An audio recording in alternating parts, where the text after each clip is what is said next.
तो आज हम एक ऐसे सफर पर निकलने वाले हैं जो जितना खूबसूरत है उतना ही खतरनाक भी।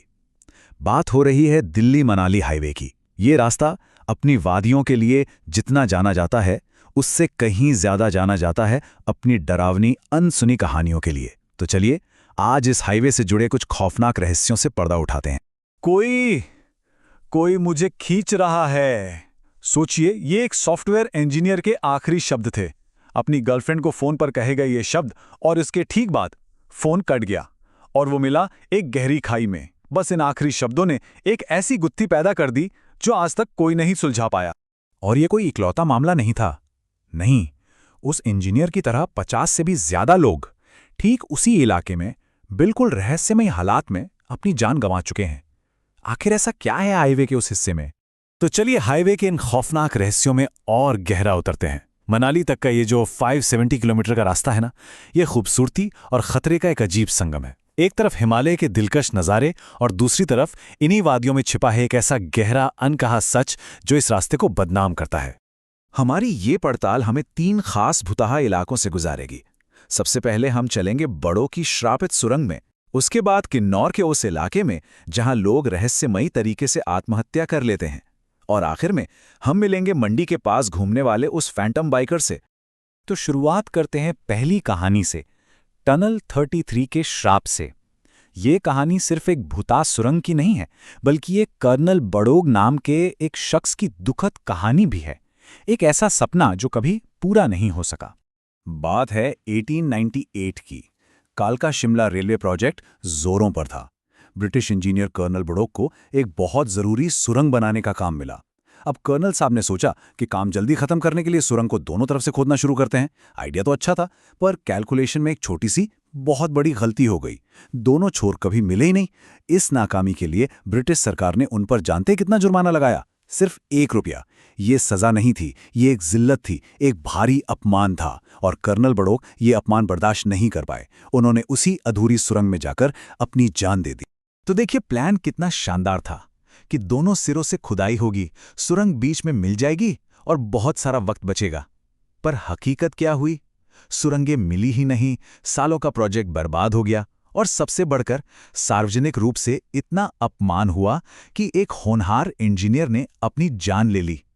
एक छोटी सी गलती का कितना बड़ा अंजाम। लेकिन कर्नल बड़ोग की कहानी उनकी मौत के साथ खत्म नहीं हुई। कहते हैं वो आज भी वहीं हैं।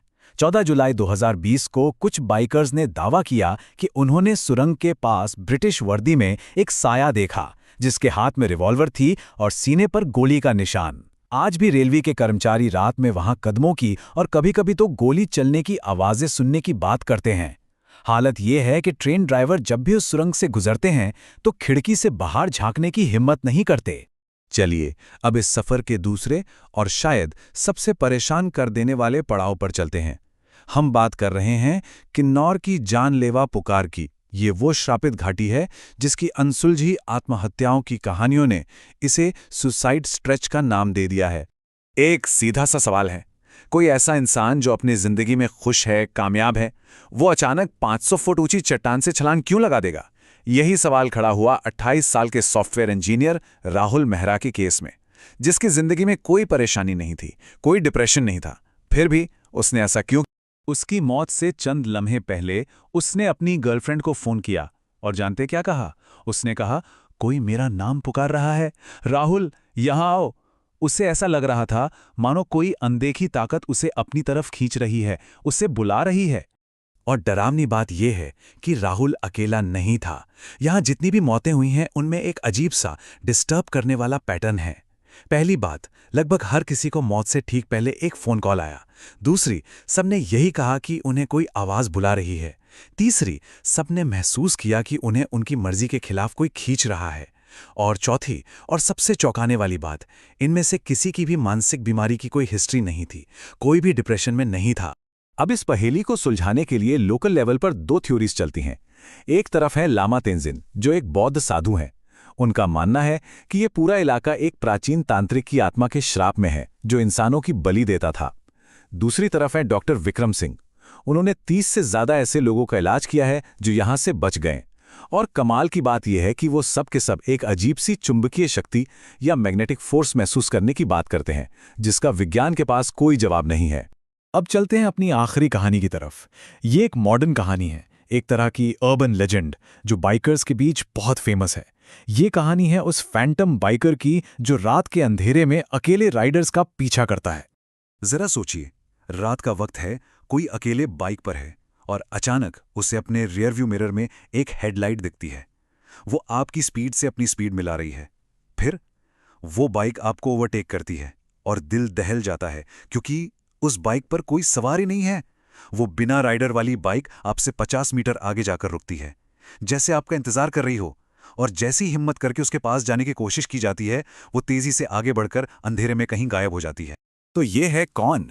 मंडी के लोकल लोगों का कहना है कि ये 2005 में हुए एक एक्सीडेंट में मारे गए बाइकर का भूत है। कहानी यह है कि उस हादसे के बाद उसकी बॉडी कभी मिली ही नहीं, और शायद इसीलिए उसकी आत्मा आज भी अपनी खोई हुई बाइक को ढूंढती हुई इस हाईवे पर भटकती है। अच्छा, इतनी सारी डरावनी कहानियां सुनने के बाद ये सवाल तो मन में आएगा ही कि इस हाईवे पर सफर कैसे किया जाए? क्या ये सेफ है? तो चलिए अब डर की बात छोड़कर कुछ प्रैक्टिकल बातों पर आते हैं।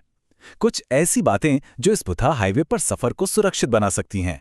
कुछ नियम हैं जो हमेशा याद रखने चाहिए। सबसे पहला, सफर हमेशा दिन में करें, सुबह 6 से शाम 6 के बीच। दूसरा, कभी भी अकेले सफर ना करें, हमेशा ग्रुप में रहें। और तीसरा, लोकल लोगों की सलाह को कभी नजरअंदाज ना करें।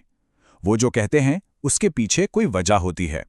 रात में अकेले निकलना, सुनसान जगहों पर रुकना या किसी अजनबी को लिफ्ट देना, इन सब से बचें।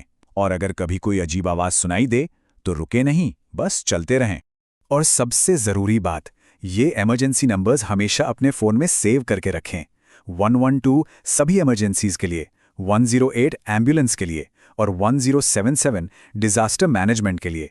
पहाड़ों का मौसम और रास्ते का कुछ भरोसा नहीं, ये नंबर्स बहुत काम आ सकते हैं। तो आखिर में सवाल वही है, क्या ये सारी कहानियां सिर्फ अंधविश्वास हैं या कोई साइकोलॉजिकल खेल हैं, या फिर ये उन त्रासदियों की गूंज हैं जो इस सड़क पर हुईं और यहीं बस गईं? इसका जवाब शायद इन घुमावदार सड़कों और गहरी खाइयों में ही कहीं दफन है।